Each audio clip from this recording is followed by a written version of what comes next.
Mostly beginners को ये लगता है कि अच्छी ड्राइंग के लिए अच्छे प्रोडक्ट्स, अच्छी पेंसिल्स और ब्लेंडिंग स्टम्प ज़रूरी होते हैं। लेकिन ऐसा नहीं होता है। ये आपकी सबसे बड़ी मिस्टेक है कि आप ऐसा सोचते हैं।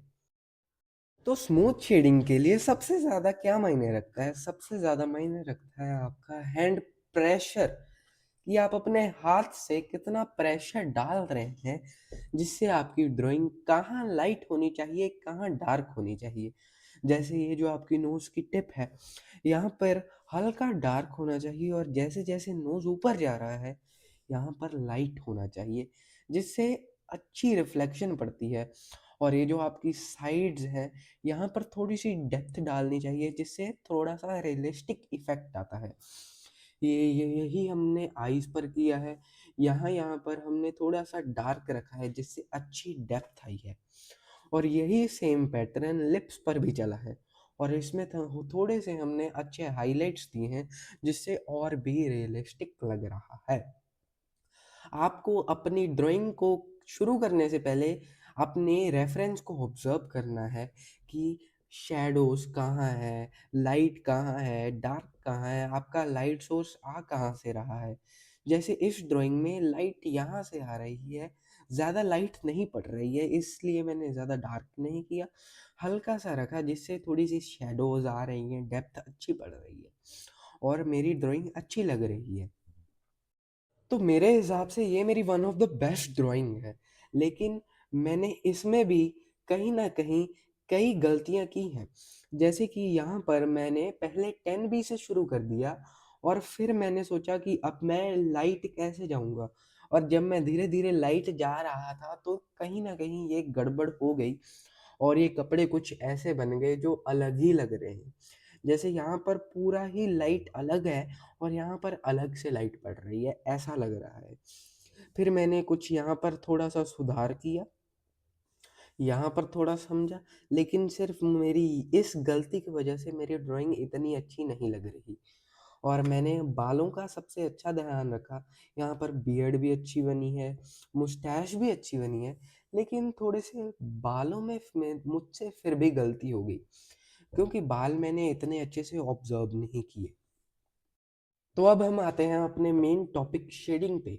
तो शेडिंग करने के लिए सबसे पहले हमें एक अच्छी सी, मतलब ज़्यादा महंगी नहीं, ठीक-ठाक पेंसिल चाहिए और हमें उसे कुछ ऐसे नहीं पकड़ना है जैसे हम लिखते हैं।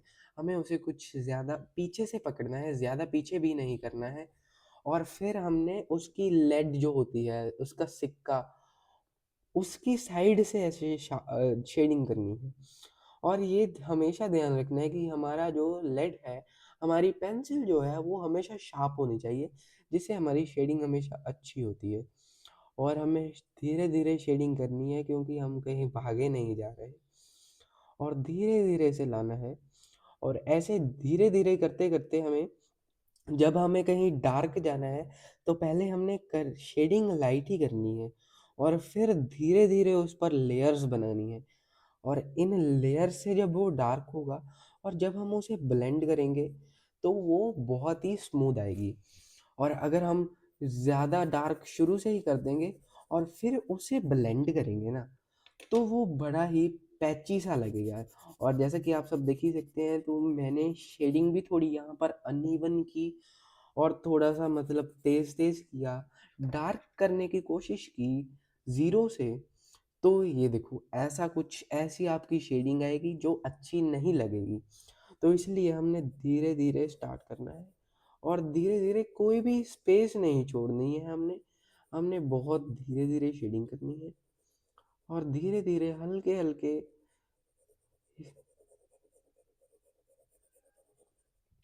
हल्के हल्के से हमने आगे लेयर्स बनानी है, जिससे हमारी ड्राइंग स्मूथ लगेगी और पैचेस नहीं आएंगे। और ज़्यादा ट्राई करना कि ब्लेंडिंग स्टम्प से कम और टिश्यू से ज़्यादा ब्लेंड अच्छा होता है। और ये देखिए, हाँ, थोड़ी सी पैचेस लग रहे हैं, क्योंकि ये पेज अच्छा नहीं है। पेज बहुत ही पतला है, कम जीएसएम का है और ये मेरा ब्रुस्ट्रो का सुपर स्मूथ पेज है।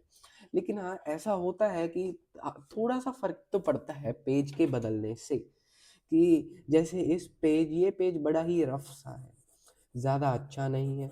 मेरे हिसाब से स्मूथ शेडिंग के लिए, smooth drawing, hyper realistic drawings के लिए आपको स्मूथ शीट्स यूज़ करनी चाहिए। ऐसा नहीं कहूँगा कि महंगी स्मूथ शीट्स ही हमारे लाइक शॉप में कहीं भी आपको स्टेशनरी शॉप में अच्छी आइवरी शीट्स मिल जाती हैं, वो बहुत ही स्मूथ होती हैं। मैं भी पहले उन पे ही ड्राइंग करता था।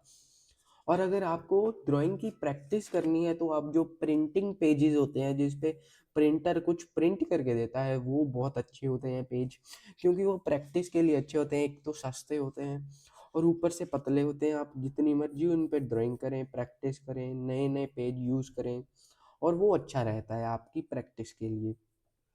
और रोज़ आप ऐसे शेडिंग करके देख सकते हैं और समझ सकते हैं कि कहाँ लाइट रखना है, कहाँ डार्क रखना है। और that's what I wanted to tell you all guys, so thanks.